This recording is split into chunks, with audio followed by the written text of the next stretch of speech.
Do your job. Let's get this show going, man. Welcome to the Bleeding Burgundy podcast, a Washington Commanders podcast for fans by fans, with your hosts, Jesse Martin. The Cowboys are finished, you understand me? John Taman. Pull down my trousers and do your job. Scott Hartley. Well, that was fucking dreadful. And occasionally, Keith Gray. So many social engagements, so little time. And now, your host, John Taman. Hey, that's me. I'm John Taman, and I am your host. And it's a good thing we're back, man. I've been itching to do this show because, last week we got our ass beat on national TV. And I always hate getting our ass beat on national TV. And I always hate getting our ass beat on national TV when we got to sit there and stew in that shit for 10 fucking days. And not only that, but we finally rescued our friend Jesse from the wilds of North Carolina, where he was having himself an adventure. What's up, my friend? What's going on? Yeah, it sure was an adventure. An adventure indeed. Well, I'll tell you what, because you missed it last week, why don't you go ahead and get all your cussing out for last week's game? Give us your quick take on the Chicago Bears game. But before I do that, I'm going to say hey to Scott down there. Hey, Scott, how you doing? Thanks for showing up on time. Way to be there. No worries, mate. Just carry on with me. Excuse me. Yeah, it was just a straight up fuck fest.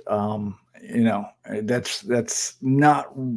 It's not really much more to say about it. I mean, we can bitch and moan about quote unquote coaching or what Jack Del Rio is doing or is not doing.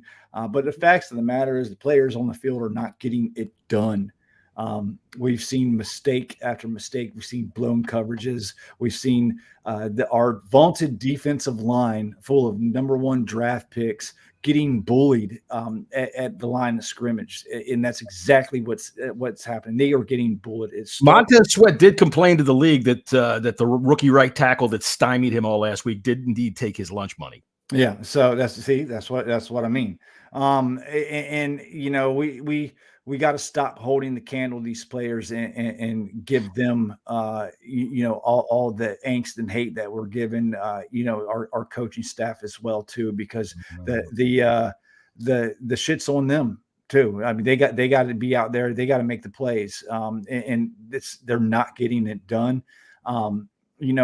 We can complain about Cody Barton all we want to, and deservedly so. Okay. But those same complaints can be said about Derek Forrest, about Emmanuel Forbes, about John Allen, about Deron Payne, about Montez Sweat, because they're not getting it done either. Well, here, let me show you this. I do have one piece of film of Cody Barton from last week, and this was, dude, I have never seen a fucking middle linebacker get dragged 11 yards by a running back. 11 yards, and here it is. Big hole exploited on the right side. Herbert. It's just pathetic. It's just terrible. This is what I come for. This is what I'm on here for, Jesse, every week. It's John's little 5-second breakdown. It just makes my day. I was so mad. Like I was seething about Thursday night, man. I was just, it was like, listen, I don't wish injuries on players ever. But the Derek Forrest injury might be a blessing in disguise for him being out, because he has not had a good season whatsoever. No, but I wonder, I often wonder, like they showed the play that was that Fuller got beat to the corner in the touchdown. All right. Second quarter. Right. They showed that play and they talked about it like, okay, Forrest bit down. All right. And then they made a big deal about it, saying, okay, look at, he's biting down. But I noted right then and there, look, I'm noting that the tight end is coming up, Komet, who's kicking the shit out of fucking Cody Barton and every other linebacker on the field, is coming up the seam. And I almost would bet my dollar that fucking Derek Forrest looked down there and saw Cody Barton and went, fuck, somebody needs to get on this tight end, and got beat to the corner. He didn't cover over the top because he was trying to we can talk about Cody Barton, and the things you say are true in that we can always look at the players, but I'm going to tell you what, We keep hearing the same goddamn things again and again and again out of this freaking defensive coaching staff, this defensive coordinator for 4 years now. You've got players that are freelancing and you've got players that can't figure out what you're doing. Well, then, God damn it, guess who the fucking problem is? And I've been wanting him gone since forever. Last year, he had a hiccup in the second half of the season, which I think is a hiccup because they played very well together. But this is more to what we're used to seeing, a very underperforming defense, I disagree with that a little bit. Yeah. I mean, just go back to earlier this year. The Cardinals, the defense gave up 3 points. You go to fine. The Denver Broncos. Yeah, we had a shitty first half. Manuel Forbes got smoked. Derek Forrest got smoked by, what was that wiener's name? Started with the W, but turnaround in the second half or halfway through the second quarter, defense won them that game. Sure. The first 3 quarters of the Buffalo game, they were playing really good. Yeah, they gave up some big plays, but they played really good up until the fourth quarter. They only gave up 16 points. This defense can't do it. We've seen them play let's see them do it very well. Right? Here's what I see whenever there's a problem on this team. Ron and the coaching staff, except for Eric Bieniemy so far, says, you're the problem. Their finger always points outward. All right. And look, here's what I'm saying. You think you're going to throw your goddamn rookie cornerback in for a baptism of fire against 3 of the best wide receivers in the league right in a row, right? But what that does is it gets you absolutely crushed. What I heard today or this week out of Jack Del Rio is, I like Cody Barton. I like the way he prepares. You know what? Fuck how he fucking prepares. How does he play? Oh, I like how he competes. Well, we ain't competitive. We're not competitive at all against a team that hadn't won in damn near a calendar year. And one of the biggest reasons is that fucking guy can't be trusted out on the field, just like every other middle linebacker that this freaking Jack Del Rio has brought in here can't be trusted out on the field. Jack has no control over who personnel. Yeah, he don't have. What the hell is he doing here? Yes, he does. He can say, "I like that guy." He's not even in the room. Last year, somebody said to me last year Cody Barton had 137 tackles. He was kicking ass for Seattle. Okay, so he comes here and he is completely fucking lost. Completely lost. Funny enough, I'm not saying Del Rio has no faults, but if you're going to blame the coaching staff, you need to blame the players too, because they are players are reflections of the coach. Come on now. This is the NFL, dude. This is the NFL. This ain't college. This ain't college. Get the hell out of here with that. Doesn't make any difference. Look, man. So why are we hearing the same thing every year? Come on. Why do we hear the same thing about this defense every year? They're freelancing, or some people do your job. Same people that are calling for Del Rio's head or giving him roses, praising him last year. Same people, dude. We're fans. We're fucking fans, and yeah, I am. I'm sorry, Scott. We've kind of walked all over you there. All right, you go. What do you think about this? What do you think about this? Dude, I've simmered, and it was awful. I'm with you, Jesse, completely. I wanted firings immediately. You know, I thought it was the right. We all did. I even put out a tweet said, "Sell everybody." Trade everybody. I'm the same, but I agree with you in some spots. Players do need to take account for themselves, but it is scheme driven, and it is down to coaching as well. You cannot. We've seen this scheme work time and time again. We have, but at the same time, we have 6 first-round draft picks in that defense, Jesse. 10 returning starters. 10 returning starters. And you go, hold on, this has got to work, because otherwise, why have you invested all this capital in there? And for me, it's about 2 biggest losses that we've had in this entire franchise over the tenure of Ron Rivera, or even prior to Ron Rivera, is Kyle Smith and Coach Harris. We don't have if we have them 2 in the building straight away, we've got a better draft pick. We've got a better class, because it looks like these GMs can't pick, or the Martys can't pick a draft pick to save the life. Because I mean, look at that. Okay, Jahan Dotson aside, I'll give you that. Cosme, you're going to hit occasionally. Good player, going 1 out of 7 every year. Yeah. But you look at it and you say, well, hold on, Forbes hasn't hit the ground running, which we understand that. But if you're going to get a ball hawk. Going to get a ball hawk in, and you're going to get someone like that, you have to be prepared to accept the consequences of having a ball hawk there. He's going to make mistakes. He's going to make plays where he goes for the ball. So if that is the case, where is the coverage and where's the protection coming from the safeties? And you hit on it straight away, Jesse, was the fact that you hit it and said that, biting on everything. Yeah, and Derek Forrest isn't playing well. Now, simmered down now, and I looked at it, and Del Rio pissed me off with his press conference again around Kobe Barton because, I'm gonna get riled up about that because he hasn't performed. But it's down to the players that are saying they are not performing at the same time. As you said, the first words came out of your mouth today was this vaunted defense. That's exactly it. The strength of this team is its defense. We've built on this for 4 years, and we still look at this as the 30th or 29th rated best defense in the league. It's shocking to be in the bottom third, to go from what we all thought was probably 44 points this year. Well, we thought it was a top 10 defense as a minimum going into the season. So you're right. They do need to perform, but it's both that's at fault. Everybody's at fault. Yes, there's blame to go around. Of course there is. And as I said on the bunker last week, everybody from the tea lady to the GM needs to be evaluated. Do your job. Tell me what you do. The do your job thing doesn't really piss me off. It's a bit stupid and a bit gimmicky. You know, it's totally gimmicky, the sign on the door. But it's correct. Because if I was Harris and I'd paid £6 billion for a franchise, I want to know, do your job. I want to know what you're doing for me. Why am I paying you money? Yeah, no, I totally agree with you, Scott. There is plenty of blame to go around, but no one's going to tell me that Montez Sweat, Deron Payne, and Jonathan Allen are getting their ass whipped in the trenches is because of the scheme. I'm sorry. It starts up front. It starts with those defensive line that are not getting pressures. They're not getting sacks. Okay, they're not hitting the quarterback. Here's the question. Why can't Montez Sweat get around a rookie right tackle who's really blocking him on his own last week? Why can't now Jonathan Allen, I'm going to give a slight pass to. He's on the field. He needs to do his job. I don't care about his foot.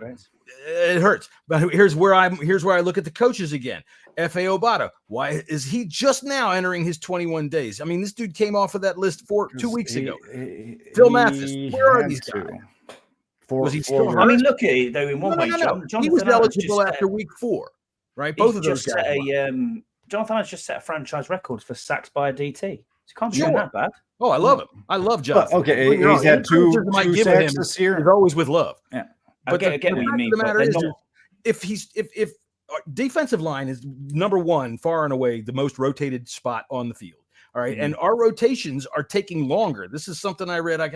Maybe I was listening to Kime. I don't know. Somewhere I picked it up last week that our guys are staying on the field longer. Okay. We keep putting Abdullah in. We keep putting Ridgeway in, but Ridgeway is now hurt.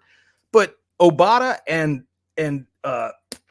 help me here. Who am I missing? Phil Mathis. They both came available after week 4. That IR. So what I'm asking is, are they still hurt? Because they just put Abada in that 21-day window the other day. No, I seen his practice and he said he was full. Abada. He said he's been full the last 2 days. Remind me, was it Mathis's ankle or what was wrong with Mathis again? Because he did have an injury. It was a leg thing, but I'm not sure what it was. I could Google it, but I mean, I know he tore his ACL last year, but I know it was something different. I don't think it was. Maybe it's foot or something like that. Maybe he had a high ankle sprain or something. And sometimes those things can take a little bit of time. Okay. But even though Obata's in that 21-day window, they can activate him on Sunday morning. I would hope so. We need the rotation. And he could actually really help because he can play both defensive tackle and defensive end. I'm actually really excited about him coming back. Yeah. Like I said before, there's plenty of blame to go around. But I'm just seeing the Chicago Bears offensive line that's given up a lot of sacks just stand up and bully our line. Just pissed me off. I mean, to know I was more upset about that than losing by 20 points because this team shouldn't get bullied like that.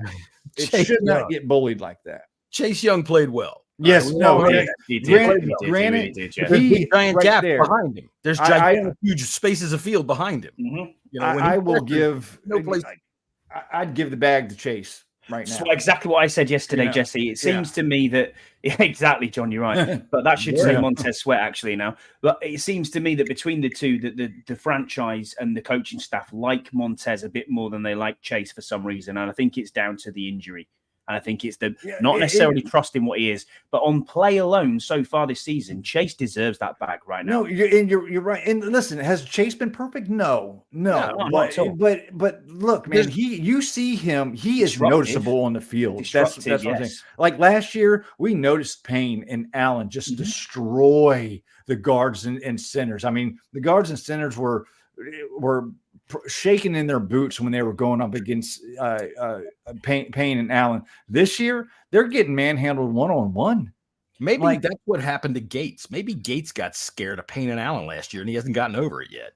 So do you think then? I'll ask you both this. I'll ask you both this question then. Do you think we just overhyped them this season? I think they may have even overhyped themselves a little bit. I don't think that we did, because I think that the talent is there. And what I think happens is, okay, now we've heard the words freelancing before, all right? And I don't know that the finger ever officially got pointed, but it was kind of alluded towards Chase that he freelances out there on the field. So Chase and Collins, Landon Collins, William Jackson, he was William known Jackson for doing as that too.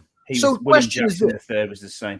Question is this: the defensive line was playing better as a unit before Chase came back. Chase, since he's come back, has been playing great, but the other three have kind of fallen off. I mean, with the exception of a couple of plays where Sweat and Chase met over the quarterback, with Denver. Yeah, it was earlier this season, though. Right. Yeah. Is he getting these pressures because he's freelancing? Because I do note that when he gets these pressures, the gaps open up, and that's where they can take off, and there's nobody behind him. Behind him, there's like 12 yards of open field, 20 yards of open field. One thing that we don't know, and we might think, and those like Mark Tyler and others on Twitter that think they're God's gift to understanding football. I like Mark. I don't. He's a fucking tweet. Anyway, we'll move on. He's we don't know what plays are called. We don't know what stunts are called. We just don't know, and that's why.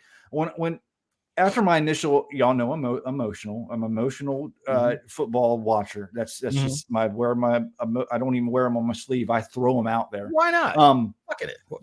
But when I try to just sit back after the emotions of the game is done, rewatch a little bit of it, listen to smart people like John Keim and Logan Paulson, and try to get the context of this, what exactly is going on by people a lot smarter than all of us sitting here when it comes to understanding the game of football. Yeah.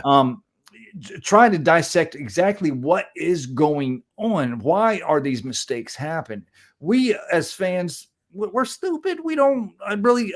Our eyes are telling us one thing. Yeah, we're only seeing it on televition, or we're seeing it from a single angle in the skin. Right? But we truly don't know, understand what's going on now. Right. I hear all this stuff, and now I was off Twitter after the game. I knew it was going to be a cesspool and show hope. But in other areas, I still see here now and again, like, adjustments aren't being made. We don't know what adjustments, if they are being made or if they're not being made. We would not know that as fans of football. We don't know, because what we're seeing is the big plays, 37 explosive plays were being made. It has been made on this team this year.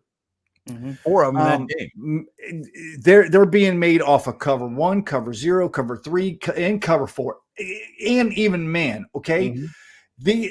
To say that it's not being, adjustments aren't being made, I think it's false, because we don't know that. We cannot tell that. But what we can say is someone's getting beat, and it's not just one person. Okay, it's a collective of people. Kendall Fuller's getting beat. Benjamin St. Juice is getting beat.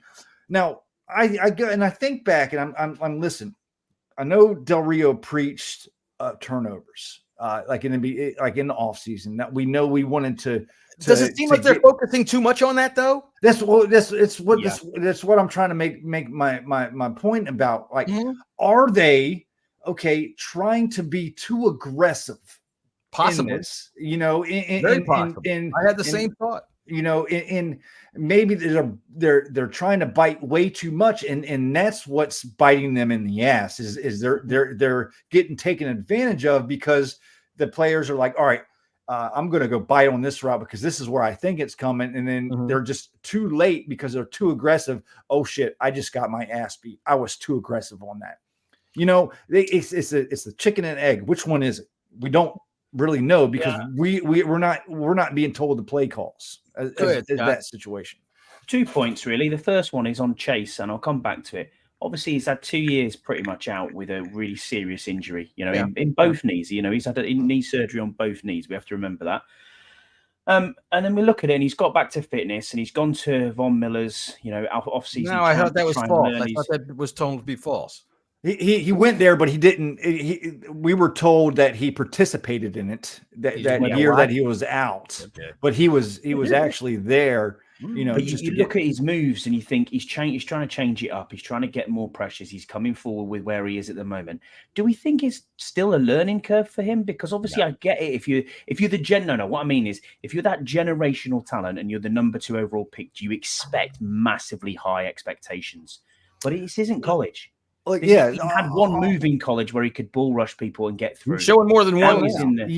Now he's here. It's coming inside. I think it's just a progression of pass rushers, and you see that a lot with young. And Chase, in the sense, yes, this is his 4th year, but he's still a newbie on the field almost, and he's only played one and a half full seasons. Really, I mean, if you kind of look at it, so. I think you're seeing him progress into what he could be. He's still learning, I guess, in a sense, I guess that you're right. But I think it's good that we're seeing more moves than just the I agree. Bull rush. I agree. I still think we haven't seen the best. The right defensive end position more. Correct. We haven't seen the best of Chase Young yet. I truly believe that. I agree with that.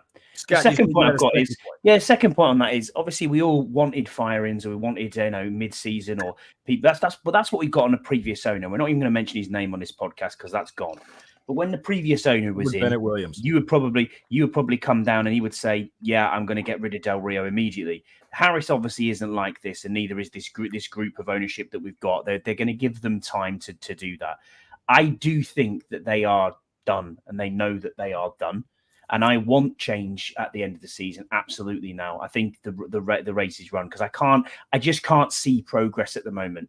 I think I see the fundamentals are there, but it's the same pattern of what we've had for the last 3 years. I don't see much change in where we are. We have dynamic players. We have the best roster I think we've ever assembled, and it's healthy. In a long, long time. It's healthy, and we are staying healthy. Yeah, touch wood on that. Yeah. But it's one of them where you go, do you know what? Where is the progression here? And I've said it before and I'll say it again. Ron was absolutely the right man at the right time to put that steady hand on the tiller and be the guy who's there. And I'll forever be grateful for him and I wish him well. But I think he and Jack Del Rio are gone. But I'll put it this way. If we lose these next 2 games, which are a massive possibility, we've put 30 points up pretty much most of, apart from Arizona, everyone else has scored over 30 points against us. So where does it go if we lose these next 2? They're not going to make any changes in the year. And I don't think as a fans should want that because, listen, if we say this bogs down and we lose these next 2 games and we continue to lose and maybe we win 4 games this year, we should want that. Like, I mean, obviously we don't want to lose, but we should want a high draft pick. Say we lose just the defense just doesn't get it together. Okay. Jack Del Rio's gone. Ron's gone. Everybody's gone, but Sam is the guy.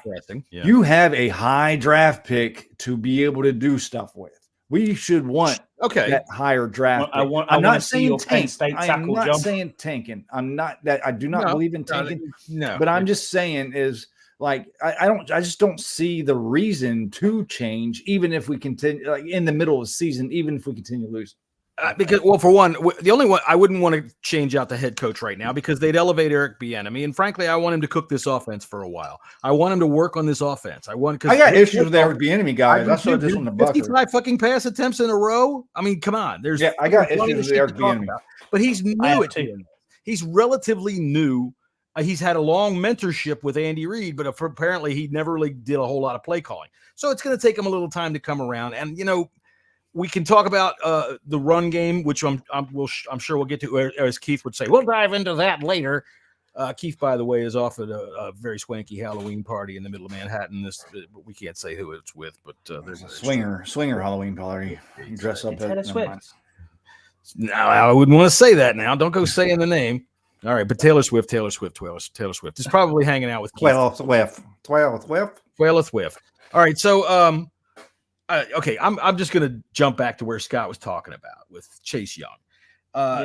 Look, if he is the one that is causing the if he's freelancing, let's say, on the defensive line, and these gaps are opening up behind him because, frankly, nobody knows which way he's going to go, whether he's coming inside or outside, or whether he's going to stunt or whatever. I don't know. I'm just supposing. All right. But we keep hearing the words, do your job. He's always saying, do your fucking job. All right. There's my dog telling everybody to do their fucking job. Right. And, if we don't do their job. Did you get that memo? Did you? Ron wants to know. Look, if it's him that's doing this, maybe it's a situation where he is a generational talent, because he is, no matter what anybody wants to say about what he's doing out there on the field, he's causing pressure. Mm-hmm. And in the modern NFL, pressure is how you win a fucking football game. You get to the quarterback. Yeah. And if he is doing that, then alter what your other defensive linemen are doing to play to that. Yeah. Right? Don't expect him to try to fit into this mold over here, because he's doing something they're not. Right. If he's getting there, okay, let's follow him. Do it that way is what I say about it. And as far as changing out coaches, like Ron, you don't want to change now, and I just said why. But Jack Del Rio, look, the absolute mismanagement of the linebacker position. Jesse, this sounds like a show we did 2 years ago. It sounds just like it. We might as well just play that. We're going to have the same discussion. But it's time and time and time again. And I think it was TCC I was talking to, TCC with a bunch of numbers behind his name out there on X, that said to me that he had 137 tackles last year with Seattle. He played very well. Okay, well, here he comes here, and he's fucking lost. Mm-hmm. And this is a pattern with Jack Del Rio and his middle linebackers, and the one that he drafted, okay, that was a project. Okay, we all gave him the benefit of the doubt for the project, but how many years does a project take if you're going to draft him in the first round? And when you take a look at how the rest of, like Scott said, the rest of these draft picks are performing or not even suiting up, you wonder what the hell's going through their head when they look at you and they say, well, we used our second round pick to pick a third string player, basically. There's what do you make of that? Especially when then they look at you and say, do your job. Do your job. Do your job. All right. So Ron, JDR, do your job. That's what I want to see. If we have problems, it's not because of a lack of talent. It's because we got to adjust something. And I, like you said, Jesse, I firmly agree. We don't know jack shit from what we can see in our seats. Yeah. But something's got to be able to change to take advantage of this fucking talent. We've spent a lot of resources on this defense, and it is supposed to be what we're being able to rely on right now to hold scores down so this young quarterback can learn. And I think we, like you said, we have a young quarterback that can learn. He can play. Yeah. And listen, I agree with everything that you said, John. Don't get me wrong. I just think, if we're going to blame coaching staff, I think we should be able to blame the players that we hold these candles so tight to them and make halos over the Cam Curl and John Allen and Deron Payne, but you see, like, they're making mistakes. Yes, it's mistakes after mistakes, and it's frustrating. Like, listen, this defensive line people should be afraid of him, and they're not. They're not afraid of him. No, as a matter of fact, I'll tell you, one of the things that drives me crazy, and watch for it on Sunday, because we line up and stand there. Right? We don't do anything else unless we're in man and we're showing man and we're fucking following a guy in motion. But we line up and we stand there, and it's like Jack Del Rio has no concept. Hey, ain't nobody calling down on the wireless to talk to the coaches or the quarterback. You mean he can talk from up there down into his helmet down here all the way up till 15 seconds on the clock and say, hey, look what they're in. Let me pull up a play. Oh, here, let's run this one because it's going to work like a fucking charm. Yeah, I think he just doesn't get aggressive at the right times. And the coaching just doesn't make sense at times. Where if you've got a player like Jamin Davis, who should realistically be our Micah Parsons, he's athletic, he's quick. Where's the blitzes from the linebackers? Where's the what? Well, why are we aggressive on first and 10? Right? Why are we aggressive and put an all-out blitz? But on 3rd and 17, we're so lost. We're in contain. And we're just like, oh yeah, it's fine. Like Burrows was saying, every time it got to 3rd down and it was 3rd and 7 or 3rd and 8 or even longer, you knew it was going to be completed, which is the most disappointing thing in the world to look and go, well, they're going to get this. And that's what I think that is what really set me off more than anything was the fact that you look at it and you go, it hasn't performed. And that is down to players as well as down to coaching staff. At this stage, I think do you think the players give a shit? That was a question I asked the other day. Do you genuinely think they do. They got a lot. And I know people got so upset, and I don't understand why people got so upset about the Ron comment during halftime. I applaud that. They were upset. Really? Yeah, I was perfectly honestly, fine with that. If that happens, that's fine.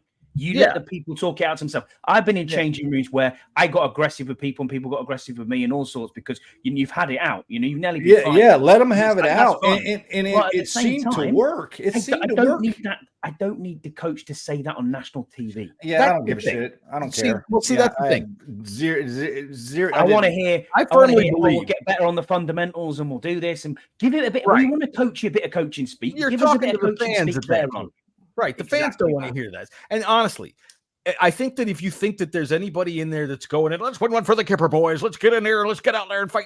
None of that shit happens anymore. The head coach in 99% of the fucking situations is a delegator. And he's got every one of these guys, they go off into their group, the defensive line, the offensive line, the wide receivers, and they get coached up by their coaches. Yeah. That's who's got to talk. You've only got You've got 13 minutes at halftime. He was asked, what did you say to your players? Well, yeah, what he should have said was the standard company answer. Though. I mean, exactly. The fans. That's who he's talking about. I just think people were just freaked out about that. I had absolutely zero problem with what he said. It's just tone deaf as well. Yeah, I don't see it that way. I don't get why y'all think that. I told you why, because what he's got right now is he's got a load of fans. All right. Because one of the big things, I know you stayed off social media, but one of the big complaints is that these players beg us to come out. They want us to come out. We show out, and this is the effort that they give us. All right. Which is somewhat selfish. You're a fan. You're not owed anything for your price of your ticket. Okay. You're owed a game, and that's about it. All right. I get that. But when it is that expensive and it is ridiculous that the amount of money and the time that you're invested in, I don't think there's anybody out there really. I don't want to be sitting there at 2:30 in the morning, and watch it on my TV. Still one of the 5,000 miles away. Cheapest games in the NFL. Well, it's not a matter. It's not about that. It's about when you come out and you're on Thursday Night Football or whatever, Monday Night Football or whatever the fuck that is, and you're talking to the goddamn coach, can you tell me what you told your players in the locker room? You know he's never going to say what he said, but you know it's for the fans. He's not talking to the opposing coach; he's talking to us. So you got fans that are sitting there going, "What the fuck happened to us again? We are getting demolished again." So give us something. Yeah, I didn't bother me at all. Didn't bother me one bit. Because you know that he's not in the freaking locker room. Come on, boys, we gotta get out there and fight. You know, mom's sick on her deathbed. We gotta get out there and fight. But when you're the old George Allen days. Yeah, that's it. Yeah, that's right. Here's how that goes. When you're 27-3 down to the worst team in the NFL who haven't won in 14 games in nearly a calendar year, that is not what I want to hear. When it's 2:30 in the morning and I'm sitting there going, why am I watching this shit? You know? That's right. I'll send Rivera a email to let him know that he's really disappointed. He really disappointed the UK guys. That's right. Because I'm gonna write a strongly worded email to my MP. Yeah. Look, hey, they want to name an international fan. Well, you better give them some goddamn reason to be watching that other than the rugby. I'll say this though. After halftime, I started to get a little tingle. Like, okay, they started playing good up until like 6 minutes left of the game or whatever. Yeah, I was getting a little tingle. I'm like, okay, all right. So I guess whoever I'm thinking it might have been like probably John Allen, like getting into the team. It was just a blip though. Yeah, but look, I'll say this. I said this on the bunkers a few minutes ago. It is still early in the season.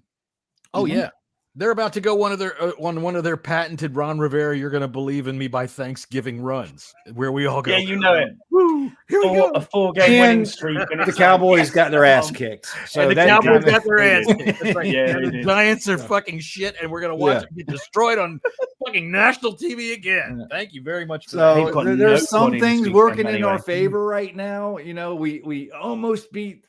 And I hate saying this, like it's like that people say, "Oh, Taylor Heineke almost beat the Tampa Bay Buccaneers the year that they went to the Super Bowl in the playoffs." I hate saying it, but you saw what this offense and at times this defense can be if they can put it together. Just put it together. That's the thing about the defense. They should be able to by now. Yeah. They're put it together. Starters. Put it together. Put it together. Get your head on straight, right, and play 4 quarters. That's right. Do it the way JDR showed you. There was a stunt by Washington in Philadelphia. Probably my favorite 5. Yeah, I like that. All right, so you weren't with us after the game, so that's why we've been discussing the game so much. But I'll tell you what, you had yourself an adventure. Everything all right? Yeah. All right. So what ended up happening with you? Tell us the story of your weekend. My kids went down. My in-laws or ex-in-laws or whatever you call them. They have they live in California full time, but they also have a house in Charleston, South Carolina. So my son and my daughter drove, and like 2 of their friends drove down there, and they broke down. And this, it was about 30 minutes south of Whitesville, North Carolina. Whitesville. So I had to go deal with that. Like freaking, just pretty mouth. Yeah, it was. After we dealt with that, I got them taken care of and got them to their grandparents' house. So on my way back, after just spending like obscene amount of money on a tow back, my brakes went out. Yeah, I just lost all brake pressure. You had to call a tow truck in the middle of bumfuck North Carolina. Well, no, not really. I saw what was going on. I had there was all my brake fluid went out. The caliper was leaking. So I was at a store. I got some brake fluid and put it in there and see, just to kind of test it. And I saw it went out again. So I was like, fuck, what am I going to do? I spent all this money on the tow truck. And then I started like flipping through Marketplace and found a mechanic not too far away. I swear to God, it was straight out of Deliverance. Like, all right, I have video of Jesse at this place. Yeah, it was. I do. I have video of Jesse at this place getting his brakes fixed.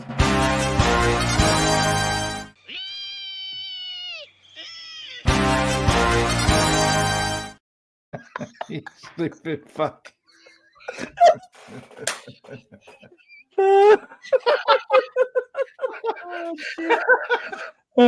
Marking the time.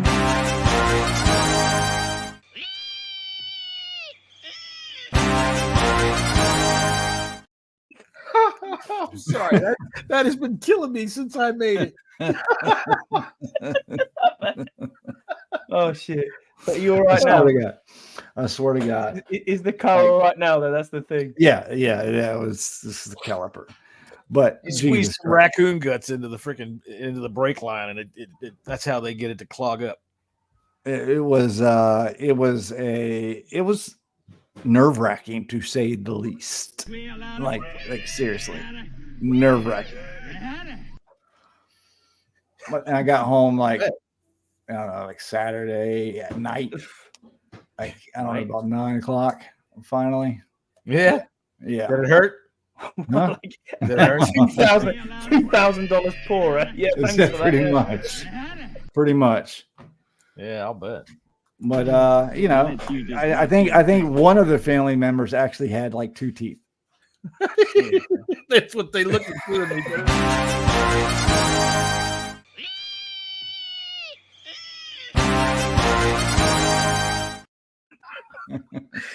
I had more fun with that. I tell you what. All right, so I guess we ought to talk about the Falcons. We got to play the Falcons. Yeah.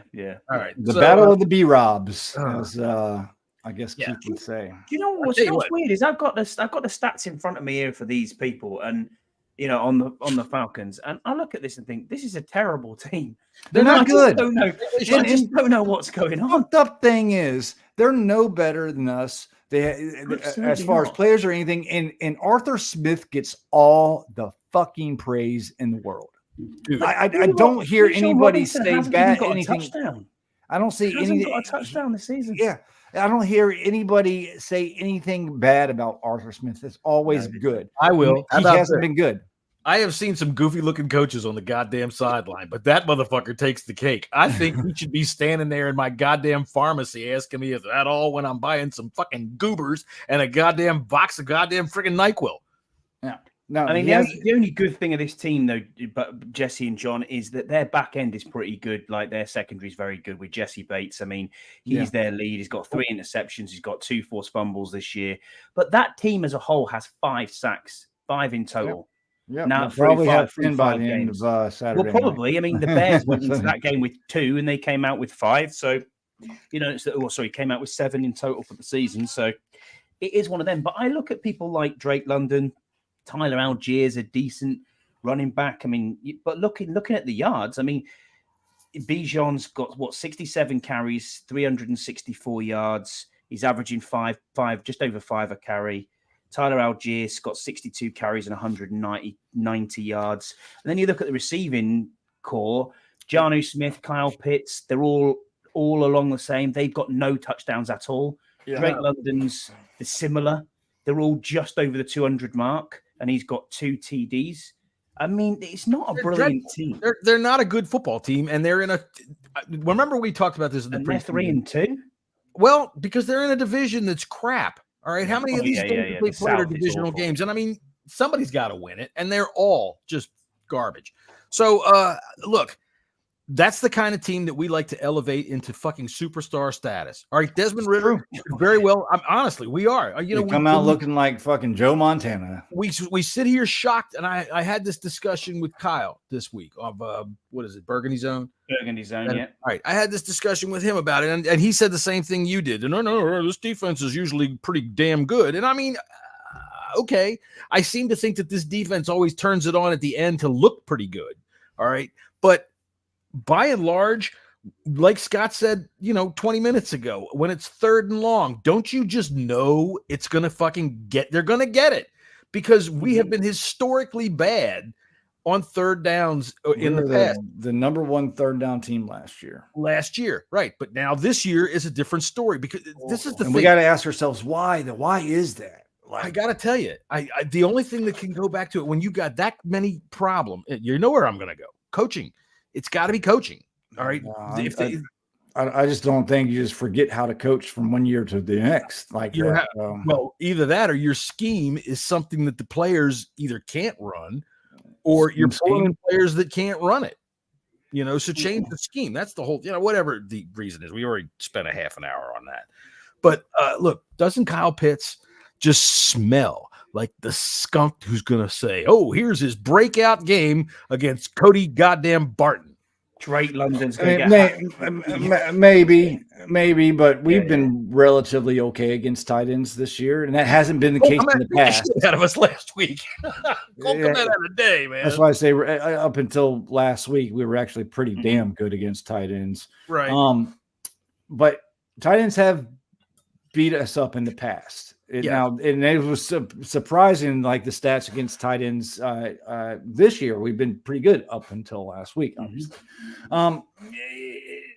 Last year, if I remember correctly, we faced Kyle Pitts twice in the past 2 years. This is the third time in 3 years that we played. Third time. It's been kind of weird how that's lined up, but we've contained him pretty daggone well. Everybody has. I don't think Atlanta's using Kyle Pitts right, because he is an extremely good, talented ball player. That's why it's another reason why I don't get why Arthur Smith gets all this praise when he hasn't done shit to deserve. Yeah, he was. He's got a good run game. He's a good run game coordinator. He was the offensive coordinator for the Tennessee years when Derrick Henry was just all over people. But see, Jack, see how it works, Jack? When you have great players, you can just sit back and say, fuck it, go ahead and do what you do. But I just don't get where the praise are. But this game, we better. I just have a feeling like something's going to happen, like the first 5 minutes of the quarter, and Desmond Ridder gets hurt, and Taylor fucking Heineke comes in running into the game and puts up 62 points on us. See, here's the thing: if Taylor Heineke comes running into the goddamn game, two things are going to happen. Number one, Chase Young is going to go, guess what, motherfucker? I lied about you, and I'm going to eat you. Boom. And number two, our buddy Carl is going to go get himself a box of Kleenex and jack off for the rest of the goddamn game. So you're hoping for Heineke to come in. One other stat, though. I don't even think about that. Even if he's on the beach, they'll have to arrest him. One other mad stat here, though, is that Desmond Ridder has not lost a home game. That's crazy. Either through college or through. And who are they again? Career. Just curious. Yeah. You gotta okay. Houston. Because he is not a good player. Yeah, okay. Not yet. No, he's not. 1,000 yards already this season. I mean, what's his stats here? Desmond Ridder's terrible. 1,073 yards, 4 TDs, 3 interceptions, and 16 sacks. We should feast on this team. But, we said this. I while I was over here freaking blowing my nose, I heard you say it, that they've only got, how many sacks? Same thing with the Bears last week. It doesn't make any difference. We are the get right team right now. And this is where I come from, Jesse, when we go back again talking about the coaches and who's got to get fired and whatnot like this. Because we keep saying the same words over and over again. We're the get right team. When you have the words historically bad attached to your whatever unit more than once in your goddamn tenure, there's a problem. And right now we've heard it at least twice. We were winning this game on third down a couple years ago, and now we're going for 544 points. Giving up. You know why we're winning this game, though. We are the streak breakers. So we went to Pittsburgh, we beat them. We went to Philly, we beat them. Okay. Chicago hadn't won in a year, they beat us. So either way, the streak's happening, and Desmond Ridder hasn't lost at home. So there you go. We're winning this game. There you go. Simple as that. Simple as that. Mark it, book it. That's right. All right, so let's do some X Factors. Let me find our little thing there. X Factors. X Factors. Yeah, that's good. Tonight it's just gonna be that X Factors. It's the malaise. We're not even out of October, and it's the malaise already. Week 5 X Factors. All right, Jesse, who's your first X Factor? We're doing offense. Yeah, might as well go off. Okay. Mine's gonna be Eric Bieniemy. Right. Wow, you got to step up. I have been disappointed. And at times you're like, oh my God, look at the plays that he's calling. But then there's times it's like, what are you doing? And we also talked about this too. Listen, we know you run the ball on first down. Okay, that's fine. We get that. Running the ball first, second downs, run, but be a little bit more creative, not just straight up short handoff, straight up the gut. I mean, that's what it seems like every first down that we have. It's going to be a run right up the gut. First play of the game, run right up the gut. Do a little bit, do something different. Run off tackle. Have play action or do a screen or do something different. Eric Bieniemy, you've disappointed me a little bit. I was so high on you coming in. He's got to be better. You got to be better, buddy. And protect Sam, help Sam Howell protect himself a little bit there, call plays, short, quick pass, quick game. I mean, it's starting to get better, but continue to do that. Let's progress as a play caller as well.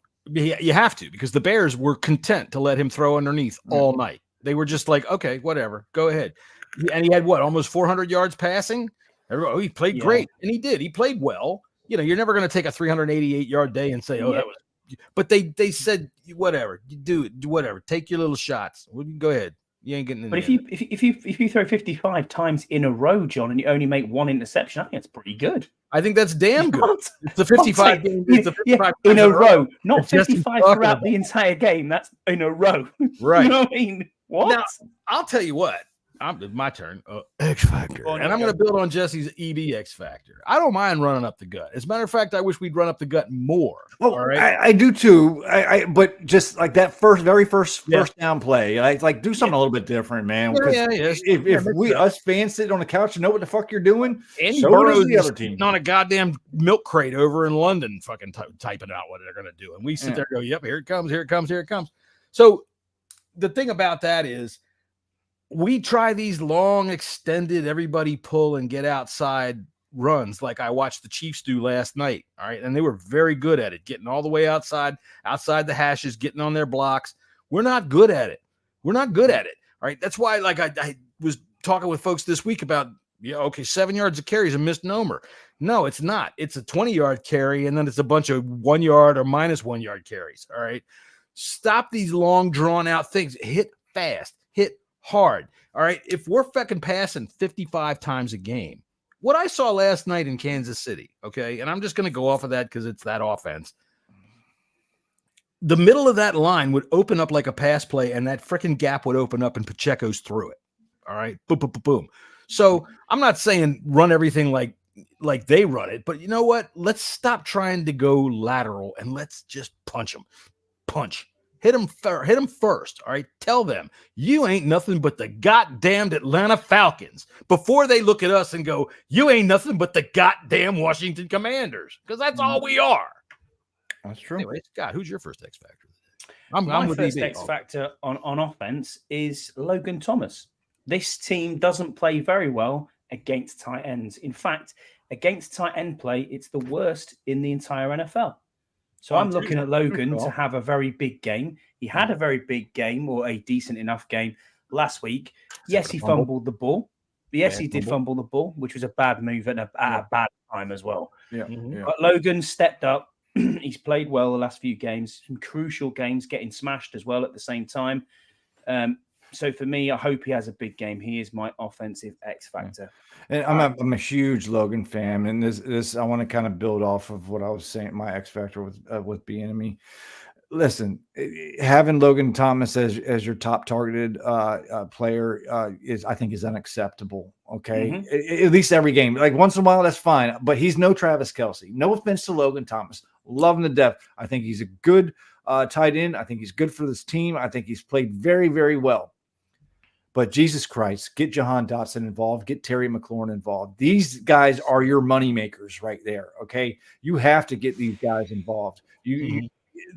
Logan Thomas cannot be leading the team in targets game in and game out.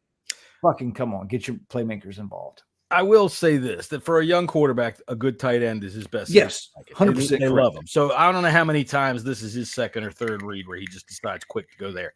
Because especially against the Bears, Terry and Jahan are trying to get downfield, and that's what I'm saying. Like listen, this is the West Coast offense. Be a West Coast. This is quick passing games, man. Yeah. You have to finish in the end zone. Yeah. Get down there. And on that, though, isn't it weird, though, that every other team seemingly has their best playmaker as their top target all the time? Look at Adams at Vegas. Look at Jefferson at Minnesota. Look at, Watson in Green Bay. We're not looking at Jefferson for a while. I know, I know that. But even so, Jamar Chase went off, you know what I mean, last week again. And you think, hang on a minute, why is Terry not getting the ball? Yeah, I thought. Why is Jahan not even getting the ball at all? It just doesn't make any sense at all. Jahan's getting 3 or 4 passes a week. All right, and he's had a couple of drops lately, but he's at least getting 3 or 4 targets a week. I'd like to see more than that as well, especially if you're throwing it 55 times. Curtis Samuel, can't complain. The dude's been clutch. I like what he's been able to do. Yes, yeah. Maybe everybody's like, "Oh, Curtis is will be the lost guy on this team." I mean, they want us to cut. Some people even want us to cut Curtis Samuel. That's just ridiculous. No, I'm happy with Curtis's production. I said it when Disco was on here. He's our MVP with 6-yard catches. You know what I mean? They're clutch. They're clutch. Yeah. They're clutch. Yeah. But if teams are going to be content to just sit back, they're going to take Terry out of the game because they're just going to sit back and cover him over the top with umbrella schemes, and that's going to be that. But yeah, you got to work the underneath. You got to get the quick game. And the fact of the matter is, we are not finishing in the end zone on these games that we're losing. All right, we've gotten 30 points twice this year, which is amazing. 20 points last week, not acceptable. It just wasn't acceptable. Joey Sly had a chance to get us within 7 points of the game last week. You sustain drives and keep the defense off the field. That will help keep the defense fresher. Right. Well, too. Back, just do your job. Yep. That's the sign. As a matter of fact, we got a picture of the sign. There it is. All right. So, all right. Giggling at that. It did make me laugh. I've got to give you credit where it's due. I was laughing at that. There you go. Do your job. All right. Score prediction. Oh, no. We got to do defense. Do your job. Defense. Yeah, let me get this off of the screen here. All right. So, Scott, who's your defensive X factor of the day? Defensive X factor of the day, I'm going to say Percy Butler. Got mine. Sorry, man. Yeah, you're good. I mean, you're absolutely right, man. Yeah, he's stepping in obviously for the injured Derek Forrest, and whether he plays more special teams and Quan Martin starts more or the other way around, I don't know how that's going to work out. Juan's going to get some time. That's for sure. He needs to step it up. He needs to step it up and show us what he's all about, because ultimately this is his opportunity now. He's got nothing behind him. He is the man. So we're looking at him to say, come on, show us what you're made of, and step up. Do your job. Yeah, do your job. There you go. Do your job. See, I got too far that I have to scroll to be able to get to these things. Did you get that memo? Look, just make sure that Quan Martin doesn't get exposed is all I want to say. Don't let them, Jack, just be some kind of creative to be able to not let them just fucking motion into whatever matchup they want. Jesse, who's your first X factor on defense? Yeah, Percy was the biggest one, but I'm gonna go. I'm gonna go John Allen. You need to get some pressure up front, and I know he's dealing with a little bit of plantar fasciitis. I got plantar fasciitis. I've had it for 20 years. But you don't weigh 300 pounds though. You're healthy enough to be on the field. You need to be healthy enough to produce and to do your job. These defensive tackles and collapse, and we just haven't seen that. We've seen them get bullied, and it's very frustrating. Yeah, and last week was triply frustrating because not only was a right tackle stymieing Montez Sweat, they had to take their guard that was stymieing fucking Payne and move him into center. Yep. And then they had another guard that wasn't. I mean, it's very frustrating watching these schmucks stonewall this defensive line that we know, like you said earlier, that they can do it. They can. So I just think it boils down to do your job. Absolutely. All right, so my first defensive X factor of the day has got to be Cody Barton, man. Cody Barton. Do your job.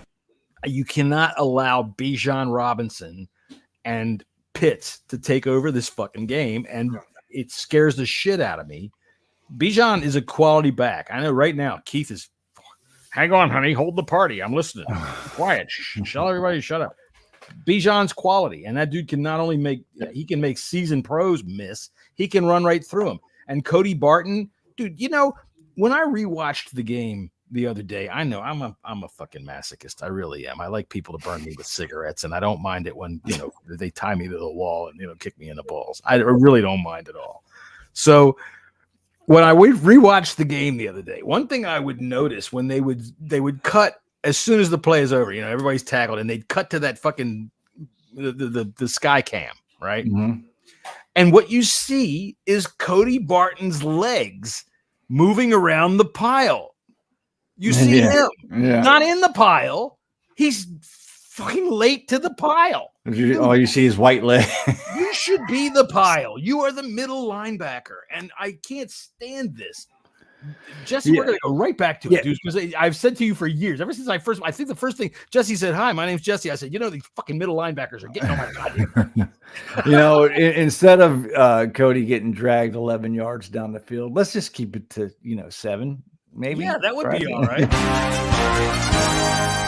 Big hole exploited on the right side. Herbert. I swear to God, when he dragged him like that, I mean, here, Jesse, you weren't here last week, so Stumps over to Cooper. Inside the 20. Just looks the same every year, and it drives me crazy. Meanwhile, Jamin is nowhere to be found. The dude hits with more thump than anybody on the defense. When he fucking hits, he comes in with a ton of bricks. Leave him on the goddamn field. Tell him to go be the assassin. Whatever. Yeah, I think Jamin needs to have a big game too. Yeah, he does. Yeah. Where's Kaliki Hudson? I see. This is where goes mine. I everybody says about Jabril Cox. Jabril Cox, the best linebacker on his team. He's not the answer. No, he's not. I was listening to Kime this week, and Jabril Cox made an excellent point. He's on the practice squad, and nobody else has picked him up. And there's 31 other teams that could just pluck him off, and he needs work. Don't worry, boys. We've signed Terrell Burgess and Dijon Scooter Harris. I mean, Scooter Harris. I've met Scooter. He's cool. I like him. Yeah, I know, but it's just like it doesn't fill you with joy, does it? When they're your safeties and linebackers that you've decided, I'm gonna draft these in, and they're gonna play the Buffalo nickel. Look, man, if your freaking nickname is out of 1956, I don't want you on the team, Scooter. No fucking offense there, but god damn it, I don't want Skippy either. Don't bring me a Skippy. Y'all remember DeMornay Pearson? DeMornay Pearson? Yeah. No, I can't say I do. No. Okay. No. DeMornay he played on Washington. Yeah.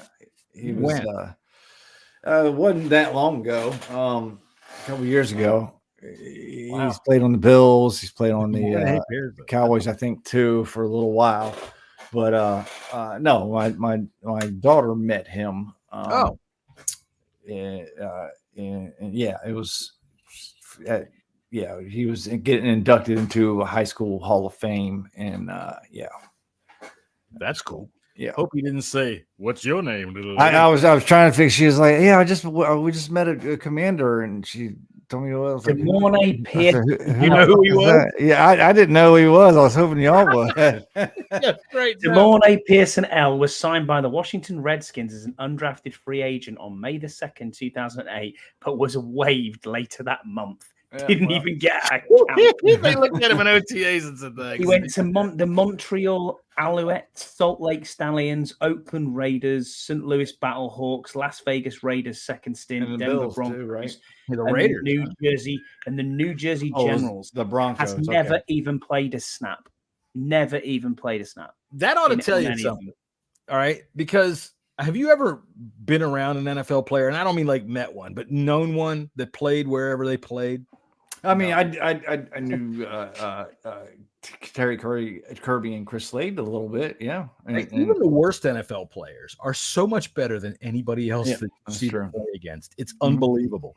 Even the worst guys, the lowest level on an NFL roster. Oh yeah, Well, this is the thing, John. We're bitching and moaning and moaning about players, but at the end of the day, these guys are the top of the spear. Yeah, we could. It's like scouts, and this is what irritates me sometimes when he says how shitty like Wiley is. Bums. And I'm like, dude, they're bums compared to the other guys in the league. That's all. Exactly. That's what he's these guys are the. There's only 32 people in the world can play his position. Maybe 17. Yeah, the rest of them are.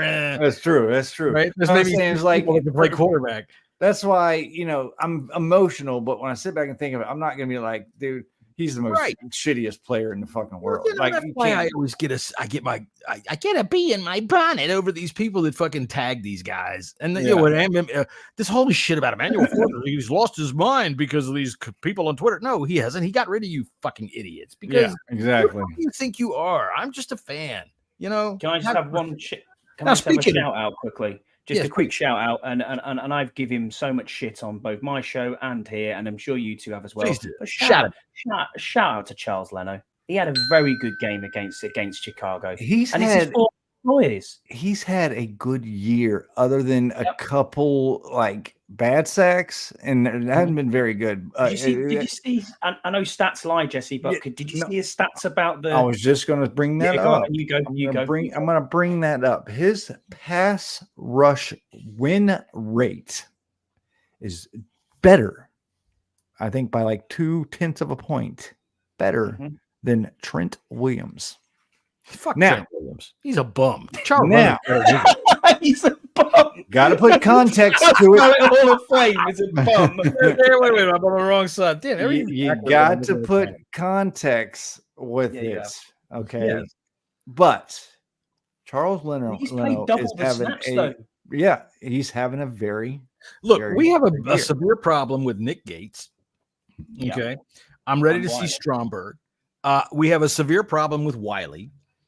Occasionally Leno will give up a big one, and occasionally the thing that I think everybody gets so pissed off about when they see Leno is these plays where he goes and looks over here and somebody runs right around behind him untouched and smashes into Hal. Yeah, and you know what that is? That isn't Leno's that's a line call. That's Charles. That's a line call. It is, but it's also Charles. It's almost when he's on an island and he looks like island and he gets beat round the top by a faster DN, or is he or he's expecting a running back chipping, right, or even if Gates managed to see the fucking blitz that was coming and call it out, because we all know that dude's got his head right up his ass. I'm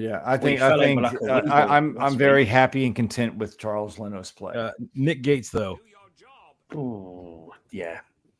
he's not a center. Do your job.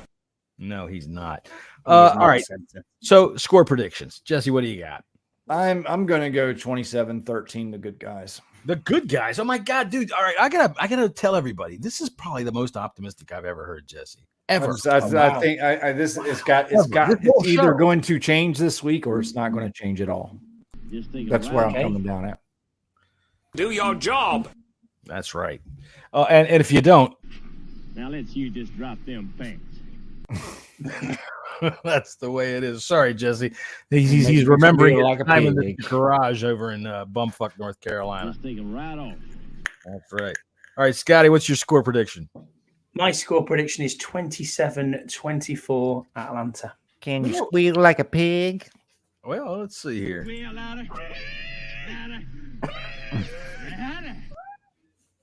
Yeah, you know, of course we can't feel like a pig. So let's see.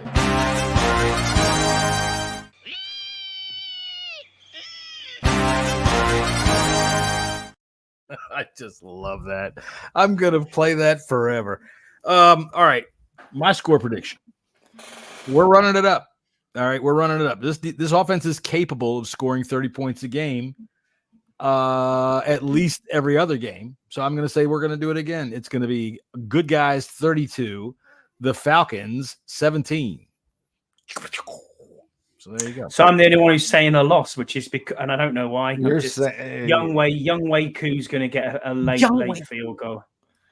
You know, way back in the day when Young Wei Koo was a rookie, I managed to see him win a game in overtime, and Beth Mowins was on the call. I don't know if you know Beth Mowins or not. She's the woman that does the broadcast. I think it's on CBS. And she's got the most aggressively annoying Midwest accent in the world. And she's calling for Young Wei Koo.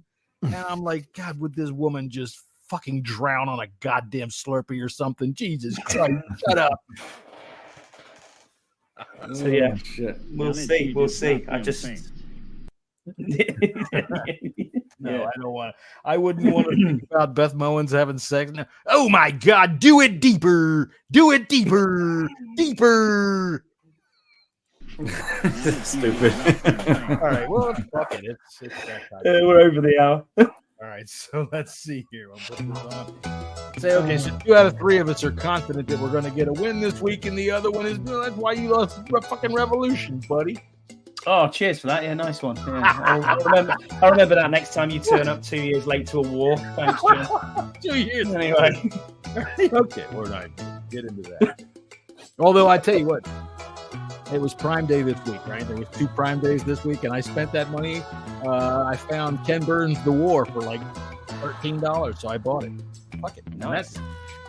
I like Ken Burns. I think he does some interesting things. And if you've never seen the Civil War documentary, especially Jessy and Scott, I don't think you'd care. But Jessy, you've never seen it? It's fucking great. And the one that he did about World War II is unbelievably good. So that's it for me. We're gonna win. We're gonna win this.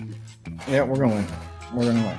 All right, so we'll see you tomorrow then for the pick show. Tomorrow for the pick show, and we managed to save ourselves some money last week by not doing it. By not doing any picks. Yay!